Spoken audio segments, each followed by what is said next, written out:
सबकी अपनी राय है, अपने बयान हैं, अपने तर्क हैं, लेकिन एक बात समझ आती है कि अगर एक साथ चुनाव वाला सिस्टम फॉलो होने लगेगा तो उससे जनता को सहूलियत मिल सकती है।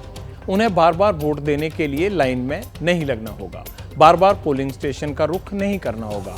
हाँ, इतना ज़रूर है कि शुरुआत में थोड़ी कन्फ्यूज़न हो सकती है वोटर को, लोकसभा विधानसभा चुनाव को लेकर, उनकी मशीनों को लेकर, जागरूक करने को लेकर, ये तमाम काम करने पड़ेंगे, जानकारी देनी होगी जो वोटर हैं उनको।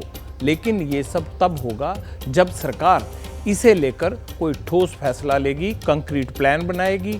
अभी चर्चा गर्म है, लेकिन फैसला होगा या नहीं ये तो प्रधानमंत्री को तय करना है।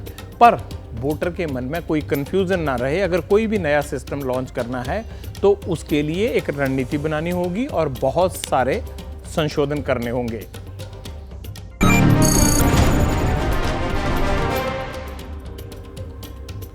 वन नेशन वन इलेक्शन से बढ़ते हैं आगे हिंदुस्तान के नए विजन की तरफ।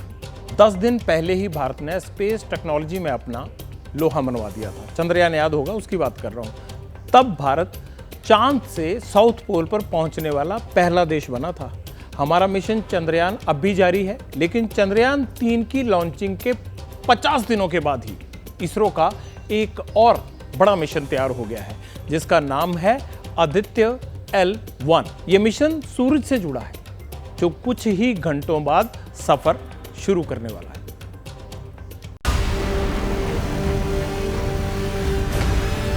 वाहवाही पूरी दुनिया में हो रही है और एक कामयाबी दूसरी का रास्ता खोलती है। इसरो का चांद पर सफलतापूर्वक लैंड करने के पीछे बहुत सारे प्रयास हैं, वैज्ञानिक इनोवेशन है और साथ में कम कीमत पर इतना बड़ा मुकाम हासिल करना दुनिया में और कहीं मुमकिन नहीं है। भारत अब अगली चुनौती के लिए तैयार है, यानी अंतरिक्ष में भारत का नया मिशन आदित्य L1। चंद घंटे बाद ही अंतरिक्ष में इसकी रवानगी होने वाली है। इसरो का मिशन आदित्य L1 एक और अनूठी पहल है।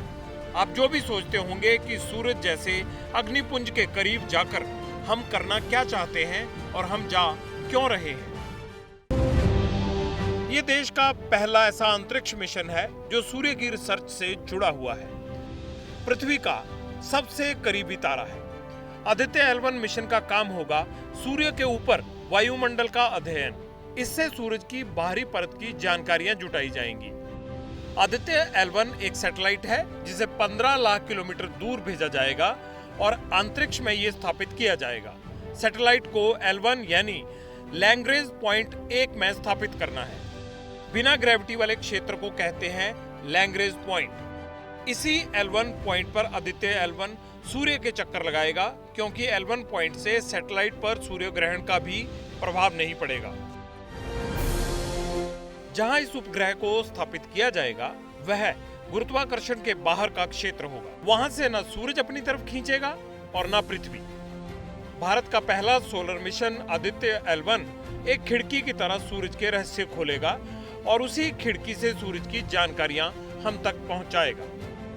आदित्य L1 के द्वारा इसरो के वैज्ञानिक सूर्य के बाहरी आवरण के साथ साथ सूर्य के अंदर होने वाले उन तमाम हलचलों के बारे में अध्ययन करेंगे और ये भी पता लगाएंगे कि सूरज से निकलने वाले तमाम पराबैंगनी किरणों का सूरज के आसपास के तमाम ग्रहों, जिसमें धरती भी शामिल है, उसके मौसम पे किस तरह का प्रभाव पड़ता है। शनिवार की सुबह 11:50 पर सतीश धवन स्पेस सेंटर से इसरो सबसे पहले सोलर मिशन को लॉन्च करने वाला है, जिसकी हर अपडेट और तस्वीर आप तक एबीपी न्यूज पहुंचाएगा। लॉन्चिंग से लेकर ऑर्बिट इंस्टॉलेशन की प्रक्रिया के 3 चरण होंगे। पहला फेज है PSLV रॉकेट की launching. Polar satellite launching vehicle यानी PSLV से सैटेलाइट लॉन्च होगी। इसे पृथ्वी की निचली कक्षा में पहुंचाया जाएगा। दूसरा फेज होगा पृथ्वी के चारों ओर आदित्य L1 की ऑर्बिट को सिलसिलेवार बढ़ाना और सैटेलाइट को पृथ्वी की कक्षा से बाहर निकालना। तीसरा फेज होगा सूर्ययान को पृथ्वी के ग्रेविटी से बाहर निकालना। इसके बाद आखिरी पड़ाव यानी L1 में सैटेलाइट स्थापित की जाएगी। Take almost an hour for the satellite to reach the required location and inject. So the Aditya L1 satellite is for studying our sun, and it will take another 125 days to travel from Earth to reach the point where the satellite will look at sun. पत्रकारिता कोई emotion नहीं है, ना अपना कोई ज्ञान देना है और ना कोई विचार थोपना है। पत्रकारिता क्या है? पत्रकारिता का मतलब है सही जानकारी इकट्ठा करना और तथ्य बताना। पत्रकारिता आज जितने महत्वपूर्ण दौर में है, शायद पहले नहीं थी। इस दौर से निकलने के लिए सिर्फ सच दिखाने की जरूरत है, वो सच जो आपके हित को आगे रखे। इसलिए अब रात 9 बजे प्राइम टाइम नहीं होगा, ये आपका टाइम है। जगविंदर पटियाल के साथ देखिए पब्लिक इंटरेस्ट, सोमवार से शुक्रवार रात 9 बजे सिर्फ एबीपी न्यूज पर। एबीपी न्यूज आपको रखे आगे।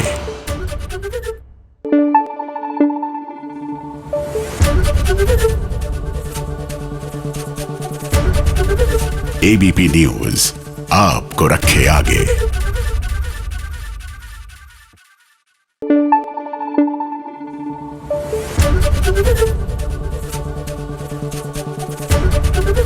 एबीपी न्यूज आपको रखे आगे।